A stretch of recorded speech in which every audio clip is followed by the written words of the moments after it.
Assalamualaikum warahmatullahi wabarakatuh. Perkenalkan, kami dari kelompok 5 akan mempresentasikan tentang jamaah tablik. Kelompok 5 ada Muhammad Zifan Al-Hajj, ada Adnin N. Fauzia, ada Baik Yusrina Adlina, ada Titin Novianti, ada Muhammad Ali Firdaus, Muhammad Syabit Syakiran, dan ada Kamarul Aziputra. Oke, selanjutnya akan dibacakan oleh teman saya. Sejarah berdirinya Jamaah Tabligh. Jamaah Tabligh merupakan organisasi transnasional yang berasal dari India. Pendiri Jamaah Tabligh adalah Muhammad Ilyas Al-Kandahlawi yang lahir pada tahun 1303 Hijriah di desa Kandahla di kawasan Muzaffarnagar, utara Bangladesh, India. Jamaah ini muncul dilatar belakangi oleh aib yang merata di kalangan umat Islam. Muhammad Ilyas menyadari bahwa orang-orang Islam telah terlena jauh dari ajaran-ajaran iman. Keadaan umat Islam India yang pada saat itu sedang mengalami kerusakan akidah dan kehancuran moral. Terjadi percampuran antara yang baik dan yang buruk, antara iman dan yang syirik. Mereka juga telah melakukan kemusyrikan dan kemurtatan yang diawali oleh para misionaris Kristen, di mana saat itu Inggris sedang menjajah India. Gerakan misionaris ini didukung oleh Inggris dengan dana yang besar. Mereka berusaha membolak-balikkan kebenaran Islam dengan menghujat ajaran-ajarannya. Hal ini menjadi kegelisahan bagi Muhammad Ilyas. Karena kekhawatirannya terhadap umat Islam India yang semakin hari semakin jauh dengan nilai-nilai Islam, ia kemudian memperkuat itikadnya untuk berdakwah dan membentuk gerakan jamaah pada tahun 1926 yang bertujuan untuk mengembalikan masyarakat dalam ajaran Islam yang benar. Dia mengajarkan kepada khalayak ramai tentang rukun-rukun Islam seperti syahadat, sholat, dan lain sebagainya. Tujuan Muhammad Ilyas mewujudkan gerakan ini adalah untuk menciptakan sistem dakwah baru yang tidak membedakan antara ahli sunnah dan golongan-golongan lain. Cukup mengajarkan keutamaan amal dari risalah-risalah tertentu. Sepeninggal Syekh Muhammad Ilyas Kandahlawi, kepemimpinan jamaah digantikan oleh putranya, yaitu Syekh Muhammad Yusuf Kandahlawi. Selanjutnya yaitu ideologi prinsip jamaah tabligh. Prinsip dakwah jamaah tabligh adalah amar bi al-ma'ruf wa al-nahyi anil munkar, yaitu demi membawa kesuksesan dan kejayaan umat manusia baik di dunia maupun di akhirat. Ada 6 prinsip dasarnya. Yang pertama, hakikat syahadat. Dalam konsepsi jamaah tabligh, pengakuan akan eksistensi ketuhanan dan kenabian ini merupakan satu paket utuh yang tidak dapat dipisahkan satu sama lain. Pengingkaran terhadap salah satunya atau lebih-lebih terhadap keduanya menjadikan seseorang itu menjadi kafir dan bagi mereka kesengsaraan di akhirat nanti. Yang kedua yaitu sholat dengan khusyuk dan khudu. Sholat dengan khusyuk dan khudu ini merupakan prinsip ajaran kedua jamaah tabligh.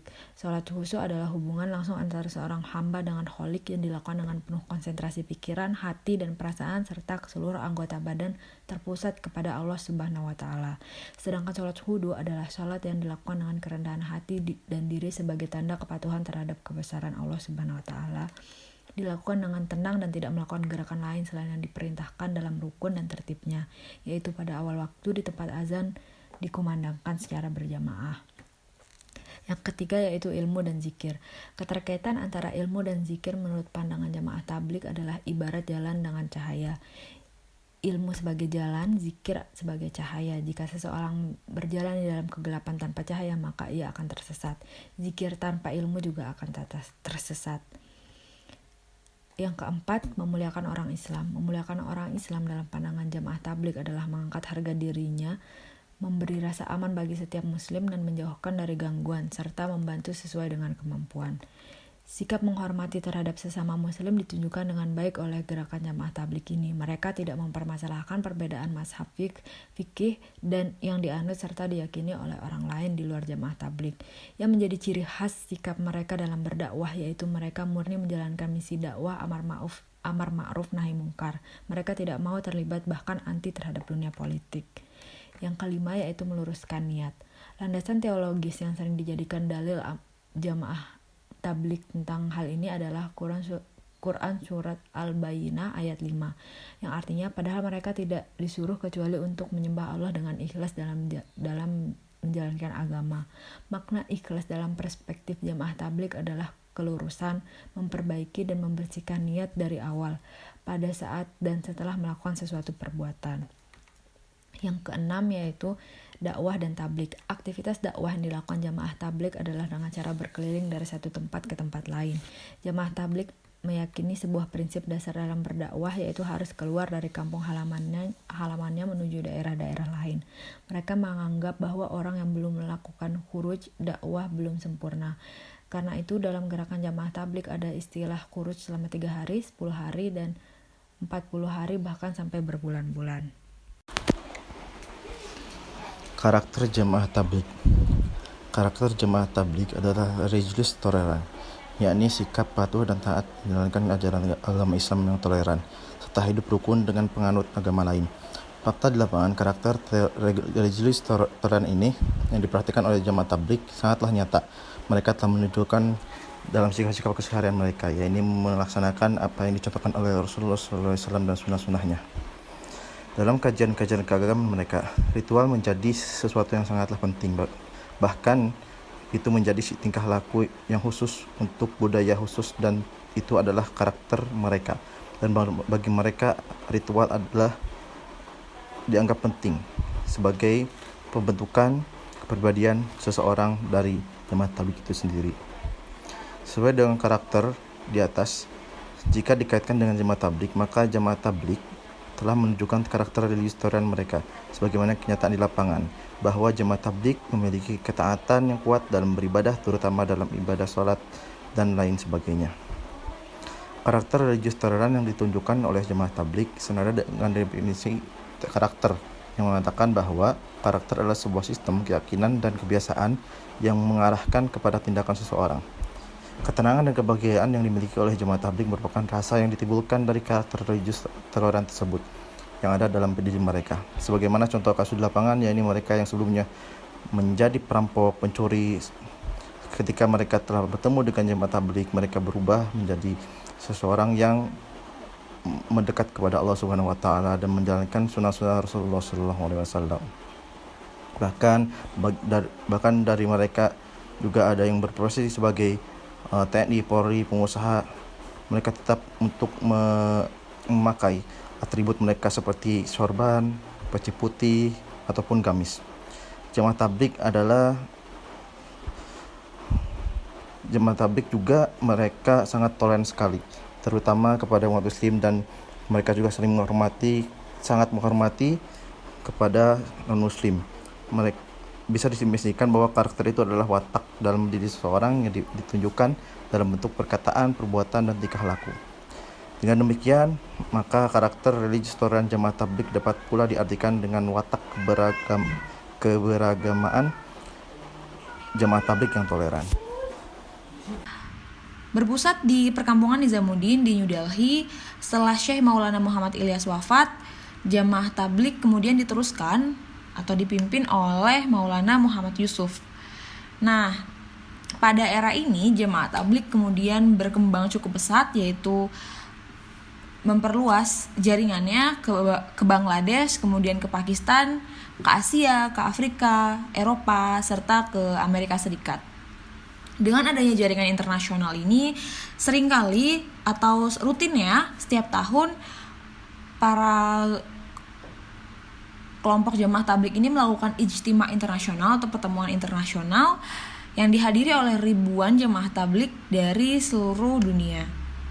Karena adanya jaringan ini, dapat dikatakan jamaah tablik ini hampir ada di setiap negara yang mana memiliki penduduk dengan agama Islam, baik itu mayoritas maupun minoritas. Nah, kemudian ada pula kantor-kantor pusat jamaah tablik di berbagai benua, seperti di Eropa, kantor pusat jamaah tablik ada di Dewsbury di Inggris. Kalau di Asia Tenggara ada di Jakarta, Indonesia. Kalau di Afrika ada di Durban, Afrika Selatan. Jamaah tablik sendiri kemudian masuk ke Indonesia mulainya di Medan pada tahun 1952. Tidak butuh waktu lama untuk berkembang lebih luas. Jamaah tablik di Indonesia kemudian berkembang di Jakarta, mulai menyebarkan ajarannya pada tahun 1974, di mana hingga saat ini kemudian pusatnya ada di Masjid Kebonjeruk di Jakarta. Dan juga jamaah tablik di Indonesia ini memiliki pusat kaderisasi yang terkenal, yaitu di Temboro, Magetan, yang mana sempat menjadi tempat pertemuan atau ijtima internasional, yaitu di Pondok Pesantren Al-Fatah, yang dihadiri oleh puluhan ribu jamaah tablik dari seluruh dunia. Saya akan menjelaskan model gerakan jamaah tablik. Jamaah tablik sendiri ini merupakan gerakan yang memilih jalur non-politis atau tidak menggunakan politik apabila dilihat dari ajaran dan juga metode dakwahnya. Dengan menggunakan metode tersebut justru malah mereka ini bisa menarik perhatian dari kaum muslimin maupun kaum non-muslim itu sendiri. Jamaah tablik ini yang mengedepankan gerakan non-politis memiliki ciri khas dalam gerakannya, yakni menggunakan dakwah dan juga tablik. Nah, bagi para anggota jamaah tablik, mereka ini menggunakan konsep dakwah yang bernama khuruj atau khuruj fisabilillah atau jaulah. Itu khuruj itu bahasa Urdu, kalau jaulah itu bahasa Arab, yang mana mereka ini berdakwah dengan cara keluar dari lingkungannya. Nah, aktivitas jamaah tablik dalam melakukan dakwah ini itu dilakukan dengan cara mendatangi satu tempat atau ke tempat lainnya, rumah ke rumah lainnya, daerah satu ke daerah lainnya.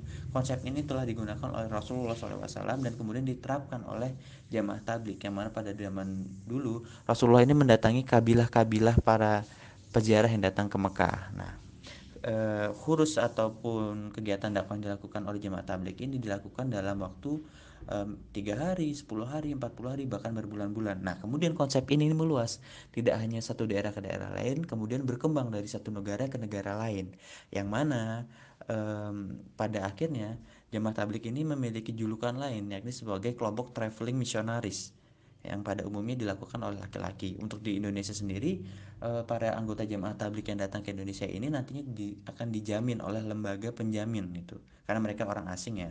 Kemudian mereka akan mendapatkan izin tinggal untuk melakukan dakwahnya. Gerakan ini sangat terorganisir sehingga dapat mengglobal.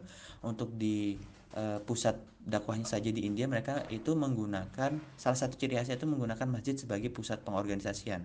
Di India ada Masjid Nizamuddin, sedangkan di Indonesia ini ada Masjid Jami Kebon Jeruk, yang mana menjadi pusat dari dakwah jamaah tablik itu sendiri.